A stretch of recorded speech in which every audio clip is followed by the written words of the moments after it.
बातमी आता नागपूरमधून आहे। आरटीओच्या भ्रष्टाचाराविरोधामध्ये नागपूरमध्ये चक्क शिंदेंच्या सेनेनं आंदोलन केलंय।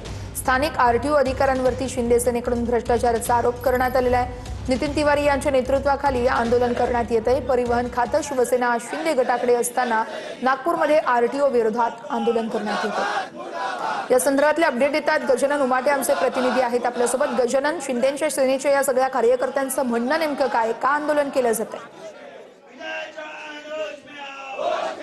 नक्कीच हे आंदोलन या ठिकाणी आपण बघू शकतो। नितीन तिवारी यांच्या नेतृत्वात हे आंदोलन या ठिकाणी होत आहे आणि सगळ्यात महत्त्वाचं म्हणजे परिवहन अधिकारी विजय चव्हाण यांच्या कॅबिन पर्यंत हे सगळे शिवसेना शिंदे गटाचे पदाधिकारी जे आहे ते शिरलेले आहे। आपण हे दृश्य या ठिकाणी बघू शकतो। बघा, नितीन तिवारी यांच्या नेतृत्वात हे आंदोलन जे आहे ते सुरू आहे। भ्रष्टाचार विरोधात हे आंदोलन आहे आणि थेट या ठिकाणी प्रादेशिक परिवहन अधिकाऱ्याच्या कॅबिन पर्यंत हे सगळे पदाधिकारी नितीन तिवारी यांच्या नेतृत्वात शिरलेले आहे।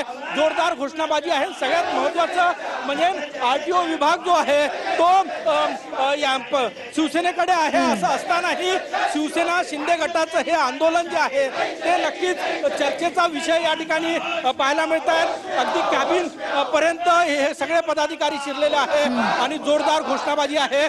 सर तुमच्याच पक्षाकडे परिवहन खातं आहे, तुम्हीच आंदोलन करताय। बरोबर आहे, कारण की सरकार एवढं छान काम करत आहे। आदरणीय प्रताप सरनाईक यांच्या नेतृत्वात परिवहन मंत्रालय खूप अतिशय चांगलं काम करत आहे। आम्ही ऑटो परमिट, टॅक्सी परमिट, जनकल्याण